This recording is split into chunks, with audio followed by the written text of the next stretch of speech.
Hello, welcome to this channel where I share the random articles I found on internet and read it for you. Before we start, forgive me for my imperfect English if I make some mistake. So the title of the article is "The Man in the Iron Lung." When he was 6, Paul Alexander contracted polio and was paralyzed for life. Today he is 74 and one of the last people in the world still using an iron lung. But surviving one deadly outbreak he did not expect to find himself threatened by another. This article is written by Linda Grace McGarvey. December of 1952 was hot. I found by Texas thermometer 25 days above 100 Fahrenheit or 38 degrees Celsius. The cold days not much cooler, but across the state, swimming pools were shut, cinemas too, and bars and bowling alleys. Current surface was suspended. Cities told the streets with DDT insecticide. By now, health officials knew that mosquitoes can spread the disease, but they had to be seen to be doing something. Nothing seemed to work. As the summer wore on, the number of polio cases grew. One day in July, in a quiet little suburb, a 6-year-old boy named Paul Alexander was playing outside in the summer rain. He didn't feel well. His neck hurt, his head pounded. Leaving his muddy shoes in the yard, he walked barefoot into the kitchen, letting the screen door slam behind him. When his mother looked up at his feverish face, she coughed. She made him run up and grab his shoes, then ordered him to bed. Paul spent the first day in his parents' bed, filling in radiologist coloring books. But even as his fever soared and aching pain blossomed in his limbs, the family doctor advised his parents not to take him to a hospital. It was clear that he had polio, but there were just too many patients there, the doctor said. Paul had a better chance of recovering at home. Over the next few days, the boy's condition worsened. 5 days after he had walked into the kitchen barefoot, Paul could no longer hold a crayon, speak, swallow, or cough. His parents rushed him to Parkland Hospital. Sure, the staff were well trained, and there was a dedicated polio ward. The hospital was overwhelmed. There were 6 children everywhere, and nowhere to treat them all. Paul's mother held him in her arms and waited. When the boy was finally seen by a doctor, his mother was told that there was nothing to be done for him. Paul was left on a gurney in the hallway, barely breathing. He would have died had another doctor decided to examine him again. The second doctor picked him up, ran with him to the operating theater, and performed an emergency tracheotomy to suction out the condition in his lungs that his paralyzed body couldn't shake. 3 days later, Paul woke up. His body was encased in a machine that wheezed and seethed. He couldn't move, he couldn't speak, he couldn't cough. He couldn't see through the fog windows of the stink tent. A final hood that kept the air around his head moist and the mucus in his lungs loose. He thought he was dead. The tent was eventually moved. All he could see were the heads of other children, their bodies encased in metal canisters, nurses in starched white uniforms and caps floating between them, as well as you can see rows and rows of iron lungs full of children, he recalled recently. This picture is children in iron lungs during a polio outbreak in the US in the 1950s. The next 18 months were torture. After he couldn't type because of the tracheotomy, you could hear the cries of other children in pain. He lay for hours in his own rage because he couldn't tell staff he needed to be cleaned. He nearly drowned in his own mucus. His parents visited him almost every day, but his existence was unrelentingly boring. He and the other children tried to communicate, making faces at each other, but Paul said, "Every time I'll make a friend, they'll die." Paul recovered from the initial infection, but polio left him almost completely paralyzed from the neck down. What his diagram could no longer do for him, the iron lung did. Paul lay flat on his back, his head resting on a pillow, and his body encased in a metal cylinder from the neck down. Or was sucked out of the cylinder by a set of lethal blows powered by a motor. The negative pressure created by the vacuum forced his lungs to expand. When the air was pumped back in, the change in pressure suddenly flooded his lungs. This was the regular hiss and sound that kept Paul alive. He could not leave the room. He could not leave the lung. With medical staff upon it to wash him and manage his body functions, he had to hold his breath. What Paul remembers most vividly about the ward is hearing the doctors talk about him, and when they walked through under rooms, "He's going to die today," they said. "He shan't be alive." It made him furious. It made him want to laugh. In 1954, when Paul was 8, his mother got a call from a physical therapist who worked with a match of dimes, a U.S. charity dedicated to eradicating polio. Paul's months on the polio ward has left him with a fear of doctors and nurses, but his mother reassured him, and so the therapist, Mrs. Sullivan, began visiting twice a week. Paul told the therapist about the times he had been forced by doctors to try to breathe without a lung, how he had turned blue and passed out. He also told her about the time he had coughed and swallowed some air, almost like breathing. The technical name, which is called spreading girl breathing. You trap air in your mouth and throat cavity by flattening the tongue and opening the throat as you are saying "ah" for the doctor. With your mouth closed, the throat muscle pushes the air down past the vocal cords and into the lungs. Paul called it frog breathing. Sullivan made a deal with her patient. If he could frog breathe without iron lung for 3 minutes, she would give him a puppy. It took Paul a year to learn to do it, but he got his puppy. He called her Ginger. Until he had to think about every breath, he got better at it. Once he could breathe reliably for long enough, he could get out of the lung for a short period of time, first out on the porch, and then to the yard. This is a picture of Paul Alexander in his iron lung. But he still needed to sleep in the iron lung every night. He couldn't breathe when he was unconscious. Paul didn't stop at the yard. At 21, he became the first person to graduate from adult high school without physically attending a class. He got into Southern Methodist University in Dallas after repeated rejection by the university administration, then into law school at the University of Texas at Austin. For decades, Paul was a lawyer in Dallas and Fort Worth, representing clients in court in a three-piece suite and a modified wheelchair that held his prowess for the upright. At a time when disabled people were less often seen in public, the Americans with Disabilities Act with ban discrimination would not be passed until 1990. Paul was visible. Over the course of his life, he has been on planes and to strip clubs, seen the ocean, played in courts, fall in love, live alone, a stage, a sit-in for disability right. He is charming, friendly, talkative, quick to enter and quick to make a joke. At 74, he is once again confined to the lung full time. Only one other person in the US still uses one. The last person to use an iron lung in the UK died in December 2017 at the age of 75. No one expected someone who needed an iron lung to live this long, and after surviving one deadly epidemic, Paul didn't expect to find himself threatened by another. Poliomyelitis kills by suffocation, not by damaging the lungs as COVID-19 does, but by attacking motor neurons in the spinal cord, weakening or severing communication with the central nervous system and the muscles. The enzyme paralysis means that the muscles that make it possible to breathe no longer work. Polio existed in isolated outbreaks around the world for millennia, but it did not become epidemic until the 20th century, helped ironically by improvement in sanitation. Poliovirus enters the body through the mood, fair food or water, or unwashed hands contaminated with infected fecal matter.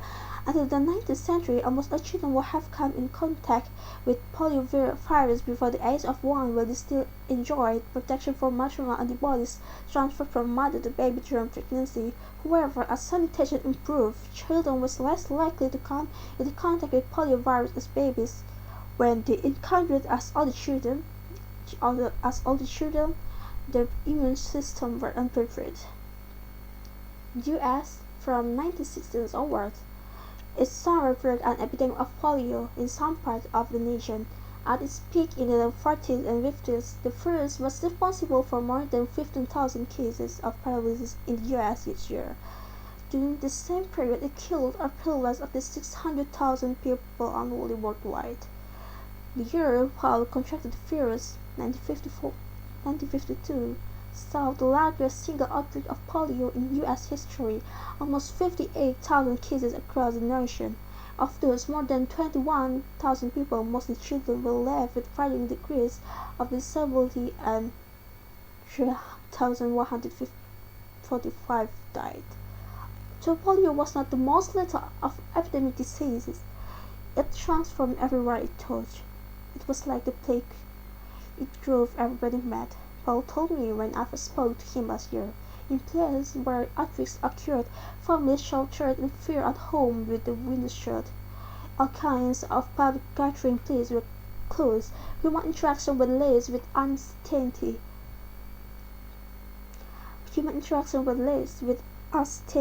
According to the historian David Oshinsky, some people refused to talk on the phone out of concern that the virus could be transmitted down the line. During the first major outbreak in New York in 1916, 72,000 cats and 80,000 dogs were killed in one month after the rumor were around that animals transmitted disease. This actually they don't. By the 40s, parents had their children perform polio tests every day during summer, touch their toes, tuck their chin to their chest, checking for pain or weakness. Well, insurance companies sold polio insurance to parents of new babies. Before the arrival of vaccine in 1955, what made polio so terrifying was that there was no way of protecting worldwide away from an infection with a hic and who would never walk again. In most cases, this had no discernible effect. Of the 30% or so who show symptoms, most experience only minor illness, but a small proportion, 4 to 5% exhibited serious symptoms, including extreme muscular pain, high fever, and delirium. As the virus hacked its way through the neural tissue of the spinal cord, a few of the infected were paralyzed. Its propagation of the virus was known as paralytic polio. Roughly 5 to 10% of patients with child paralytic polio died, although this number was far higher in the days before widespread use of the iron lung.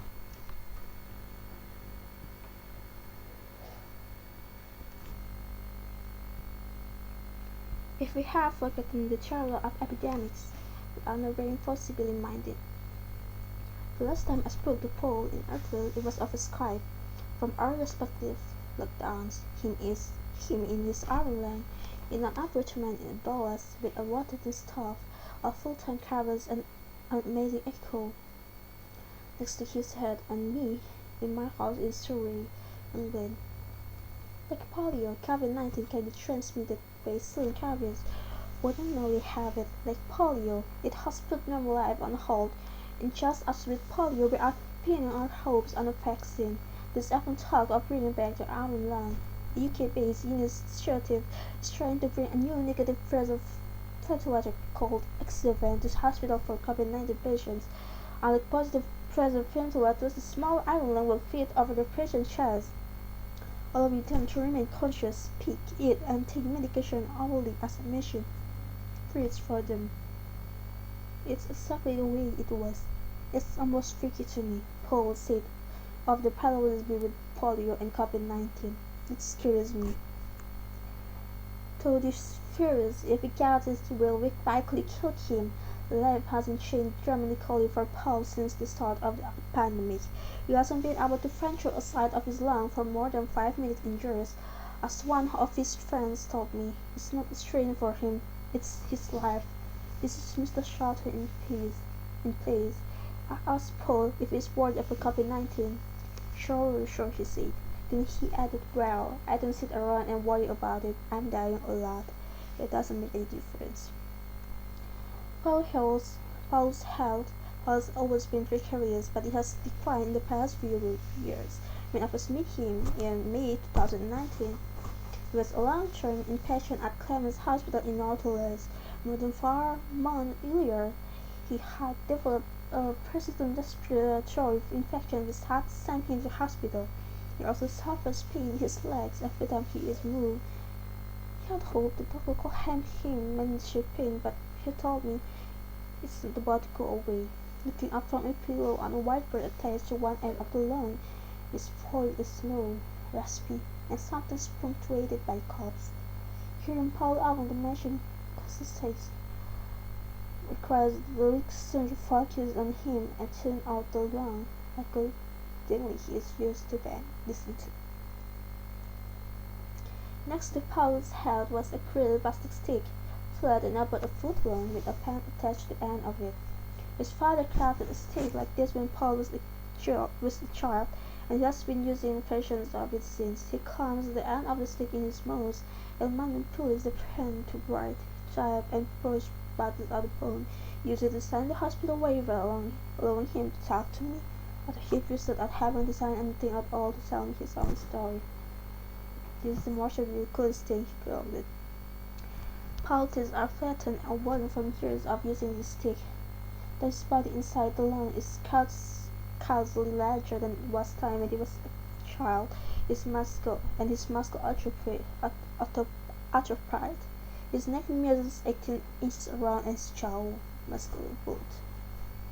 Paul's armor is frightful of Highland horse, as he calls it, is the body yellow color of with its kitchen appliance, its metal legs ending in black rubber wheels, raised to a height that suits the caregiver while windows at the top allow them to see inside, and 4 portholes of the side let them raise in. To open the machine, which weighs almost 300 kilograms, carries marshallese the seals at the head and slide the user out on the interior bed. The portholes, the pressure valve, the cylindrical shape and the color all give the impression of a study miniature submarine. This is the picture of Paul inside his iron lung as a child. Iron lungs were built to last, even if no one told that the people in them would. The diabetes was invented in 1928 by Philip Drinker, a medical engineer, and Louis Shaw, a physiologist at Harvard. Drinker has visited Boston Children's Hospital to investigate a malfunctioning or condition in ward from premature babies, but he came away haunted what he saw in the polio ward. The small blue-faced terrible gasping for air, as his sister and biographer Catherine Drinker Bowen wrote a word. His infection was a simple mechanism doing the job of depleting muscle, and it meant that thousands of children would have died. Didn't. The other one was intended to be used for 2 weeks at most to give the body a chance to recover. Over time, the claustrophobic iron lung became emblematic of the devastating effects of polio. Only the sickest spectrum ended up in one. If they made it out, a lifetime of disability was likely to follow. But once the vaccine was administered to children across the U.S. from 1955, incidents of this disease plummeted. Those who needed short-term breathing assistance were treated by more invasive but much smaller prosthetic ventilators invented in 1952 by an anesthetist during a polio outbreak in Copenhagen. This pushed air directly into and out of the lungs, either through the mouth via a tube that is sneaked down the throat while the patient is sedated, or through a hole made in the trachea. This, like the iron lung, were only intended for short-term use. These few people who needed help breathing for the rest of their life saw a hole in their throat, and as an acceptable price to pay for the increased mobility, the positive pressure offered. The last iron lungs were manufactured in the late 60s. By the time positive pressure ventilators were in widespread use, however, Paul was used to living in his lung. He had altitude weren't to breathe part of the time without it. He also never wanted a hole in his throat again, so he kept his iron lung.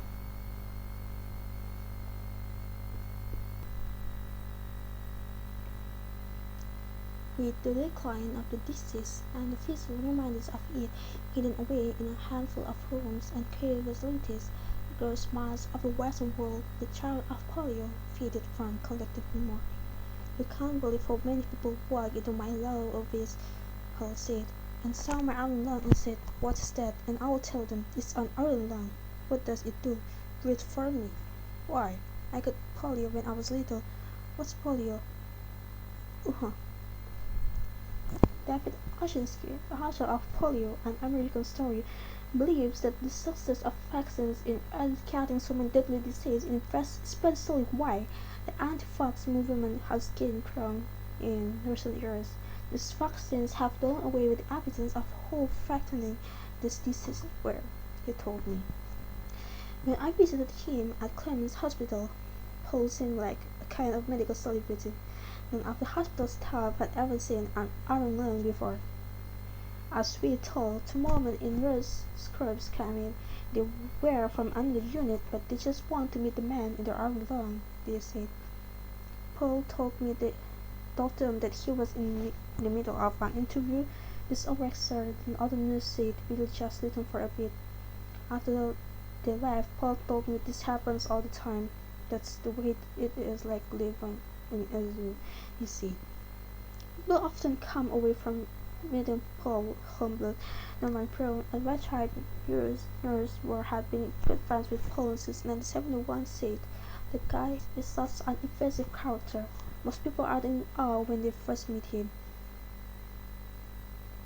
Paul doesn't mind answering people's questions.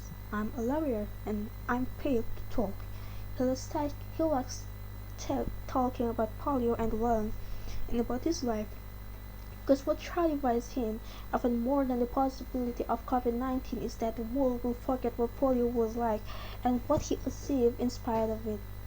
On Christmas Eve 1953, a year and a half after Paul was admitted to Parkland Hospital, his parents rented a portable generator and a truck to bring him and his iron lung home. It was a short, nerve-wracking drive. And a minute after it looked like the generator would go off. His father could later told a Texas newspaper it kept popping. "I didn't know if we would make it home or not." Part of the reason Paul was cleared to leave the hospital was that no one expected him to live much longer. But Paul didn't die. He gained weight. The day he got home, his older brother made him a plate of bacon, the best he had ever tasted, he said. His parents slept in the same ground floor living room with him and was half awake in case this risk of infection stopped. It did during power cuts even today. Texan storms and tornadoes sometimes knocked down power lines, and his parents had to pump the machine by hand, calling neighbors to help. After 3 years, Paul could leave his lungs for a few hours at a time. His rough breathing had become muscle memory like riding a bicycle, he told me. His education had been left to founder during his 18 months on the wards. One day, his mother walked in with a pile of books for a board from the local elementary school. She was going to teach him to read. "I had all these ambitions. I was going to be president," he said, but it took his parents, along with the parents of several other disabled children, more than a year to convince the whole school system to allow him to take classes from home. In 1959, when he was 13, Paul was one of the first students to enroll in the district new program for children at home. "I knew if I was going to do anything with my life, it was going to have to be a mental thing. I wasn't going to be a basketball player," he told me. Most days he would leave the one around the time all children got out of school and sit out front in his wheelchair. Friends would push him around the streets. Later, as they got older, the same friends took him to dinners and cinemas and then restaurants and bars. This is a picture of Paul as a young man outside his own love. And he went to church. The Pentecostal church, to which the outsiders belong, is a denomination characterized by a personal, passionate experience of God. At the end of each service, congregants are invited to come to the front of the church and pray. "My dad will take me down there sometimes to pray with him," and he would let all of his mention out then. Paul's younger brother Phil told me he would just cry and cry. Paul dealt with his emotion in a different way. Polio had robbed him of his independence. He let his anger out aloud. He had a mood. I completely understand. He would yell and scream and curse and get dog out, and my past will just let it happen, because obviously Paul would need a release he was normal. It hurts Paul to think about it now. There were certain times I would really get mad, scream, but my mom and dad was tolerant. They seemed to just understand his. As he spoke, tears trickled down his temple to the pillow. In 1967, Paul, now 21, graduated from high school with almost straight A's. His 1B was in biology because he was unable to dissect or read. I was so mad, he said. He still is. He applied to Starter Methodist University in Dallas, but despite his academic record, he was rejected. I was too clipped, but I said bitterly, broke my heart. I fought for 2 years. They repeatedly called them. Well, wait a minute, I will say. I want you to reconsider. Check about this. I'm coming over. I want to talk to you. His high school teachers begged him. Eventually, the dean of admission linked it on two conditions: that he find someone to help him get to his classes and that he get the polio vaccine. This is a Paul reflecting a mirror attached to his iron lung. Paul was scared to death rolling into his first class. You have to understand, back then there were no clippers. There was none on campus. I was the only one. Wherever I went, I was the only one. The strength, movie to the other. Well, there's nobody else out there. I'll just pave the way, he said. I cannot tell of myself representing a group. I fall for the reason. What do you mean? I can't go back there? I want to get back. I want to go back there. You can't do that. Oh yes, I can. I was fighting. Paul met a woman, Claire, and fell in love. They got engaged, but one day when he called his mother, who had long objected to the relationship and swore he refused to let him talk to her, and told him never to speak to her daughter again. Took years to heal from that. He said he transferred to the University of Texas at Austin. At Southern Methodist University, had been living at home, but now he was on his own. His parents were terrified. At UT, college people called Hart never turned up for a month. The guys in his dorm took care of him, even though most intimate things, he said, until he was able to hire a new one. Paul graduated in 1978 and later began studying for a postgraduate degree in law. He again made headlines. In November 1980, Iron Will Man Leaves Iron Lung to Food Degrade, an article in the Austin American Statesman newspaper. Paul struggled with trying to pay for a full-time career and his education at the same time, but in 1984 he graduated from the University of Austin with a degree in law and found a job teaching legal terminology to court stenographers at an Austin trade school. When a newspaper reporter asked if his student found it uncomfortable to be in his class, he responded, "I don't allow people to feel uncomfortable for very long." He passed his bar exams, and on 19th of May 1986, he slightly raised his rectum as he took the oath, promising to conduct himself with integrity as a lawyer in front of the Chief Justice of the Supreme Court of Texas. He was 40 years old, wearing a native three-piece suit, living on his own, and able to spend most of his day outside the mission that still kept him alive. The story of how Paul taught himself to read is central to how he thinks about himself. It represents the determination that made everything else, get into university, the law degree, the life of relative independence possible. It often inspired the title of the memoir, 3 Minutes for a Dog, that he self-published in April. It took him more than 8 years to write it using the plastic stick and a pen to type out his story on the keyboard or dictating the words to his friend, Forman Norma Brown. But the title of the book was Kathy's idea. Kathy, 62, had been Alexander's caregiver since he graduated from law school and moved to Dallas-Fort Worth area. Although neither can remember precisely when she found his outfit in the paper and became his arms and leg. Kathy is a type 1 diabetic and as a consequence of the disease has been legally blind for years so she can't drive. During Paul's 5-month stay in hospital last year, she took the bus and got to live there every day. She taught the nursing staff how to manage the machine and to some degree Paul. While we talked, Kathy brought us foam cups of hospital coffee and a plastic pen discharge for Paul. She left it close enough for him to reach with his tongue and mouth, but not so close as to be in the way. Kathy knows how to shave Paul's face, change his clothes, and she trim his hair and his nails, handing his toothbrush, do his paperwork, make his appointment, do his grocery shopping, and then when he saw his biscuit, he usually means Alice muffin.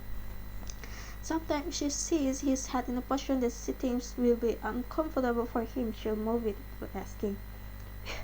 He said he doesn't always appreciate that. Kathy knows everything about him, Paul says. Kathy and I grew together. She stressed herself over as many things as I needed, he said. For most of the relationship, Kathy had either lived with Paul or lived next door. They have moved a lot. His legal career is not lucrative, and he has struggled financially. Today, Kathy lives upstairs in the common apartment building. He sees him every day, whether she is working or not. So Kathy and Paul has never been romantically involved. His brother Paul described the relationship like marriage. Paul has always been aggressive about things he wants and needs around other people. He said he is pretty demanding, but Kathy is more demanding than he is. They have had their moments, but he was worked it out.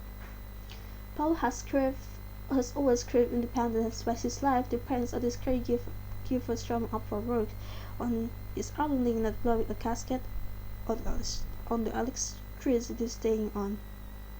He's been 100% depending on the kindness of others since he was 6 years old.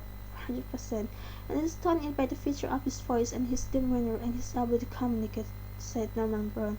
I want to do things for him that I want to do for people. For example, he could evict from an apartment and he says, I want to act and manage a store, and when he says, I want to do something, he means you are going to do it. So we cut a bunch of eggs and drove over to that manager's apartment, Brown said, laughing. What Paul hates is being invisible. He remembers going to a restaurant where the server asked his companion what will he be having. His voice shook with anger at the memory. I think it's why I fight so hard, because there's people standing there with God to tell me what I'm going to do with my life. You have no right to tell me what to do, he said. The shot kettle on drinking instant thank God it wasn't you. Paul has now outlived both his parents and his older brother Nick. He has outlived his old friends. He has even outlived his original iron lung. In 2015, there are still were failing and it was leaking air. No stress and spare parts for our lungs, and mechanics will know what they are looking at and difficult to find. But after a friend posted a video of Paul on YouTube asking for help, a local Dallas engineer fixed him up with a refurbished one. Paul still had a big fence. He has hopes that his memory is going to smack close the wall, but COVID-19 is a new danger, Paul is, Bill said. Probably the most vulnerable you can get to a virus like this one. He's staying positive, but we have also had conversation that he's probably going to do it. It's very likely. Paul has always thought that polio, the demon that tried to destroy him, was going to come back. I can see hospital inundated by polio vaccine again. An epidemic, I can see it so easily. I tell the doctors it's going to happen, they don't believe me. He told me when he was in hospital last year. Usually thanks to concerted vaccination efforts, there hasn't been a new case of polio in the US since 1979 or in the UK since 1984. By 2000, the World Health Organization has declared all of the Americas and the Western Pacific region polio-free. India, which has seen 200,000 cases of polio a year through the 1990s, was declared polio-free in 2014 as a series of aggressive vaccination campaigns. The virus is now only endemic to 3 countries in the world: Afghanistan, Nigeria, and Pakistan, and cases of polio number in the dozens. But Paul was right that most people have largely forgotten about the terror of polio, just as we have forgotten the terror of a disease we know routinely vaccinated against, like diphtheria, typhus, measles, and mumps. And that could be fragile ground for the region if we do not remain vigilant. It's hard to imagine in the middle of this pandemic that we'll forget COVID-19 too, but we might. It's hard to remember our nightmares day after the lesson of polio and of every time we are confronted by our own terrible fragility and survive is that sometimes we need to remember.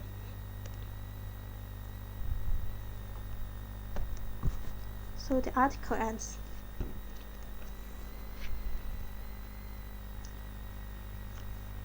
Shall we share our opinion at the end?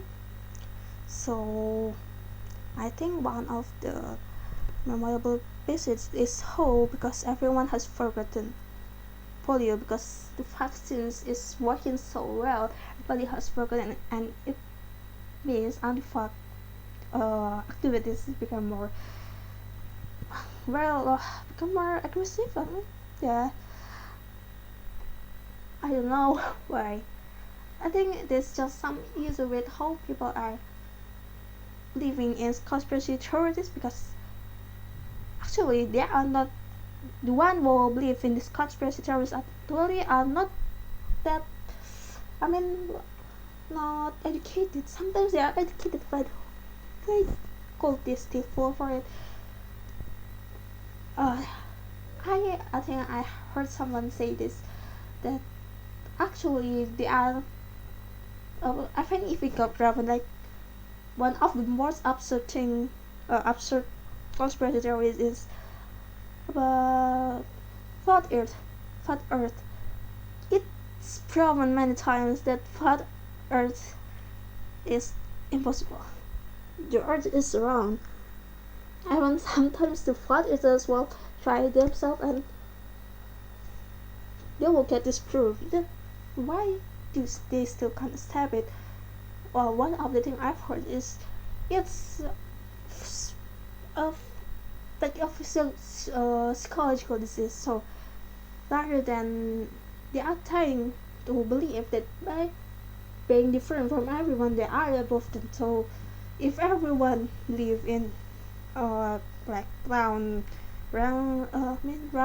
earth and they believe in flat earth, they are smarter than them who are good food like that. So it's never the matter of whether flat earth or round earth is the right one, but it's about they believe what they believe in. But I think anti-vax will not exist because it concerns the life of children of their kids, and I think it should get educated. Thank you for listening to me. I hope you enjoy this video. It's like a subscribe. See you guys next time.